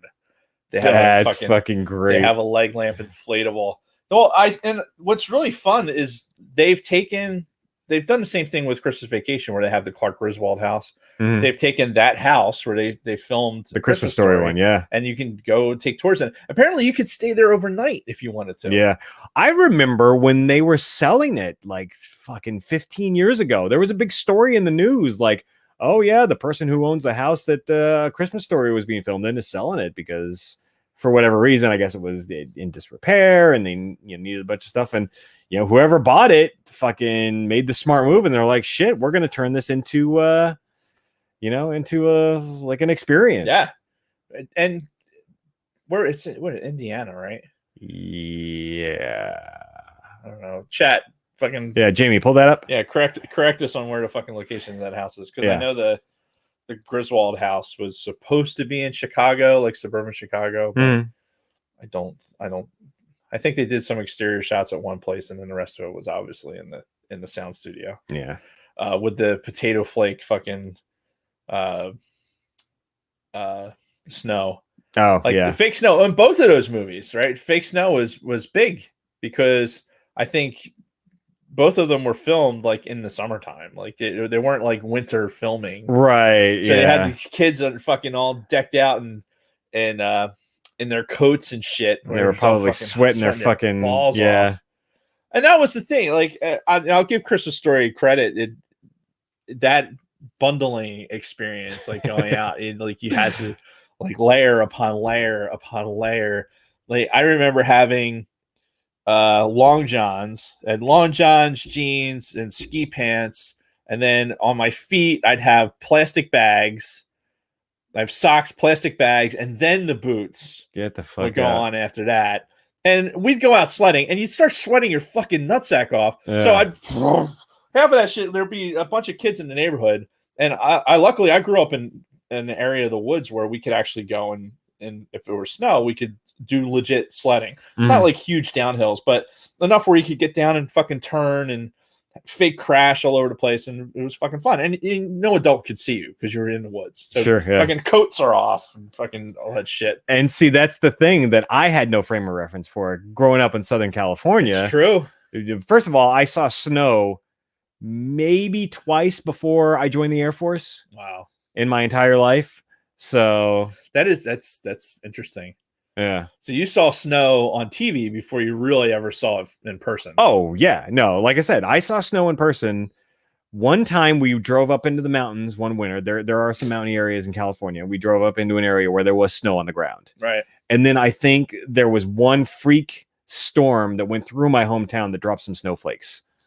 And that was it. Probably shut the town down. Like, probably. What the fuck is this? Yeah, I mean, I was in elementary school at the time, but yeah, that was it. That was my only frame of reference for any kind of physical touching of snow until I joined the Air Force and they stationed me out in fucking New Jersey.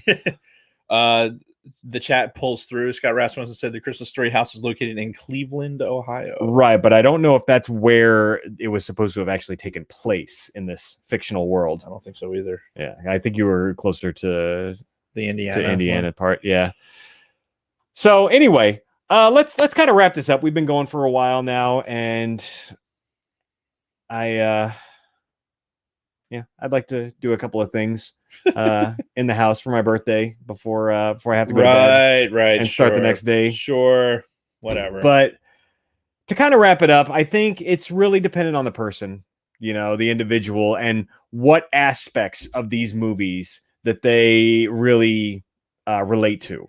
Mm-hmm. Be it, I could totally see you being that Clark, having the fucking meltdowns and just overdoing it all the time, being the Clark. And honestly, I see a lot of myself in that as well. But for me personally, the Christmas story has just more personal meaning, right? Because I still look back very fondly on my time as a kid going through the Christmas seasons and just enjoying it. And I feel like that was closer to my existence than the Christmas Vacation. I think you hit on it really early in this pod where you talk about this, because your birthday is so close to Christmas. Mm-hmm. It made the season especially good for me. And I did not have that. But I think even with difference in temperature and everything else, like when you're a kid, I think it's a lot easier to have the Christmas Story experience than it is Christmas Vacation experience. Yeah. Yeah. No, it's Christmas Vacation is something that you really appreciate more and more as you get older, I think. Because again, it's told from the perspective of the adult, from Clark. So the chat comes through again. The film is set in Holman, Indiana. Fictionalized version of Jumping Hometown near Hammond near Chicago. So very similar to the areas that they're supposed to take place in, close to Chicago. But and apparently Christmas Vacation won in the chat polls. So thank you, Lunar Girl, for taking care of that for me. Which I think it's not really fair because why the chat? No, the Escape Pod guys, they did a fucking Christmas Vacation show last week, so they were already biased towards it. I did not deliberately watch that episode of the Escape Pod just because I didn't want it influencing me in any way. Not that it would have. I mean, I came into this with preconceived notions of what I knew was better. And anyway. I think we both knew going into this which way we were each going to lean, but it was still a fun discussion. Absolutely. And it's fucking Christmas. And it's never really about who's right unless you're making a bet about Luke Skywalker or Jim Harbaugh. But you're going to lose that Harbaugh bet. The rest of the time, it's not about who's right. It's more about the conversation and the dialogue. Yeah, whatever. Man, they're still bitter about that. Luke bet. Whatever. Fucking Skywalker. I still hold on. Wait. Oh, you got them nice and moist now. You're Yeah, fucking. Hold on. Oh no, they're still crinkly. Oh, listen to that. That's $2 in my pocket. Thank you, Luke Skywalker. Oh, man. So we. Whoa! Supergirl. Oh. Fucking half of Christmas Vacation isn't even worth watching. It's an inferior movie. Whatever. We actually had this discussion the other night when we were watching this, because Christmas Vacation starts off really strong, but it does slow down pretty significantly. You know, it hits you pretty fast with a lot of the laughs. But, you know, like a lot of movies, it's not just Christmas Vacation. A lot of movies taper off. Oh, yeah. It's a movie in the 80s where they had to have some filler. Like the entire sequence of him sitting in the attic watching his fucking films. Mm-hmm. Like, dude, two things about that scene. The first one is when those fucking did you have a set of those stairs? We have one in our house right now. Okay. Have you tried to get out of it when the fucking stairs are up? I've never been locked into our attic. No. You should try it because that shit will not go. Really? Like you can just jump on it. In fact is, I think Rick was there at my grandmother's house. I was fixing the spring on those stairs and I got the fucking spring loaded back in. I couldn't get out. I couldn't get out of the fucking thing. So that part of it was plausible. The part where stepping through the fucking the floor. I grew up. My room was in the attic, so I knew that you couldn't step on anything except the fucking the cross beams there. Yeah. But then like hitting himself with the fucking wood. But sitting there after he already busted the fucking ceiling open, falling through. Fucking climb out. What the fuck's wrong with you, dude? Yeah, no, I was thinking that too watching it this time. You know, just like lay down, bust a little bit more through. Yeah. You've already got to redo the whole fucking ceiling at that point. You've already destroyed it. And you destroyed that fucking incredible poster. Rest in peace. Mm-hmm. But oh no, the sweaters. Like he puts on this ridiculous outfit, but there's like you see in the initial sequence, there's sweaters hanging from fucking clothes. There are definitely parts of Christmas Vacation where I will give you that. Yeah, there's some continuity errors and shit like that. And continuity errors I don't really care about so much, but it was just really the tempo of the movie. It did really kind of slowed down at that point. You know, it got better to the end. Not to say that there's not moments in A Christmas Story like that too, but it really sort of dragged down the experience for us. I got to eat so I could take my back bill. I'm sure Clark wants to come shopping and have lunch. That's that back pill line. Mm-hmm. I probably use that daily. I've got to eat so I can take my back pill. Oh, that's great. That's the John actually fucking says that to me all the time. Does he? Yeah. That's great. Good shit. All right, let's get signed off so you can get to your birthday. Yeah. So next week we're gonna do our own special end of year / New Year's special. So I know a lot of podcasts, YouTube channels, TV shows, news stations, they're all going to do these fucking shitty countdowns where they're going to talk about all the bad things that have happened in 2020 that we've been talking about nonstop since March. It's going to be a lot of fucking COVID talk. It's going to be a lot of presidential election talk. We're not doing any of that shit. We're doing our own top 5 lists, and it's basically our top 5 of 2020. Top 5 good things that came out of this year for us. Okay. We're not going to dwell on the bad. You know, let fucking everybody else talk about all the negative shit. We've talked fucking COVID to death. Everybody's talked the fucking politics shit to death. So we're going to sidestep that. And we're just going to talk about the good stuff of 2020. All right. So I like it. So that's going to be our year-end We're going to have a positive year-end to 2020. Yes. Because God only knows that fucking 2020 is probably going to be worse. Yeah. So we might as well end on a high note. Indeed. Arm wrestling next week? Probably not. Yeah. I'm going to go out on a limb and say no. Yeah, we got to save that. We can't just do it for a random episode. We have to save it for a milestone. Yeah, there has to be reasons. Like maybe episode 25. Maybe. So maybe.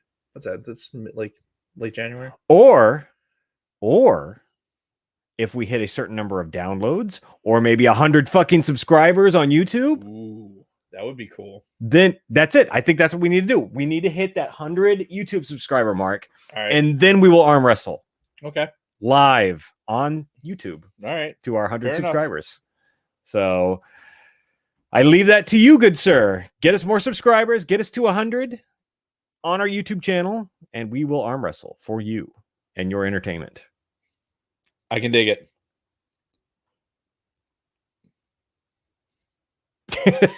I was just waiting to see if you'd say anything else. Nope. So that's it. Thanks everybody for joining us. We will be back next week with our year-end episode. Subscribe everywhere. Yeah, subscribe everywhere to us. Subscribe to our YouTube channel, obviously. And I think we made the plug in the beginning. We'll make it again. If you're following us on the All Things Star Wars podcast channel, go over to From a Gen X Point of View podcast. Like, download, subscribe, do all the things over there. We need your support, like I said. And arm wrestling will occur once we get over 100 subs on YouTube. So I'm looking forward to that. Find our friends, the ATSW Skate Pod, Used and Abused. Those guys were in the chat today. Thank you very much, guys. And apparently they're doing a double header on Wednesday night. Nice. Immediately following the Escape Pod, Used and Abused is going to go live. Excellent. On YouTube. Excellent. So if you're available and you're not, hey, turn those guys on while you're wrapping presents. Indeed. And enjoy yourselves. And give them a like and a subscribe too. Yes, please. And you could also look for Big Swedes, Excellent Adventure, Tactical Swede. All the Swedes. All the Swedes. And find, we mentioned him earlier, but Keith Lehman on Layman's Terms on Facebook. Yeah, unless he wins the fantasy league again. Then don't follow him. Fuck him right in the ear. But yeah, go to podbelly.com, find us, link to us, do all the things. And actually, I meant to plug this earlier, but if you email us or reviews at GenXPOVpod@gmail.com, it's another way you can review us. I created an email address for that. Wow. I did that. I did that like a month ago. Oh, well. I keep forgetting to talk about it. Well, we'll do that at the top of the show next week. Yes. I added it to the bottom of the page of notes, and that should probably be closer to the top. Yeah. At least for a couple episodes. Yes. And oh, by the way, there will be swag. Swag is in the works. I showed Jason some concept of some stickers, and I anticipate some other stuff. We do need to do coffee mugs because first of all, the fucking Escape Pod guys, they've spread their seed everywhere. Yeah. And they've just fucking jizzed all over everybody. Right. They've poached some of our listeners and they've fucking given them all kinds of free swag. So Bastards. I'm seeing their shit all over other people's Instagrams. I'm like, what the fuck? Yeah. So we really need to. They forgot where they came from. That's really what it comes down to. That is, yeah. They forgot where they came from. No goddamn respect. We'll take care of that though. We'll take care of those guys. So that's it. Let's. All right, we're gonna close it up for real now. No after show today for those of you who are hoping to stay in the YouTube because we gotta break out. We love you. And remember, I thought you were gonna say something else. You had to look like you were gonna. No, I'm waiting for you to say the line. I know. Oh, and Merry Christmas, everybody. Yes, Merry Christmas, Happy Hanukkah, Happy Holidays. However you choose to spend your time off, if you have it, enjoy your time. Enjoy your time with your family. Yes, and stay safe. Yes, and remember, everything we told you today was true from a Gen X point of view. Okay, now what do I click? All right, and with that, we're turning off the YouTube as well. Yep, go Orange and Fett Show. Yeah, on YouTube. You got to share that. Share that in the Sidebar Cantina. Make sure you put a link up. Oh my God, we got a triple header on Wednesday. Fucking hell! Nice. Well done, guys. They're all in different time zones. Indeed. All right. Good night, everybody. See ya.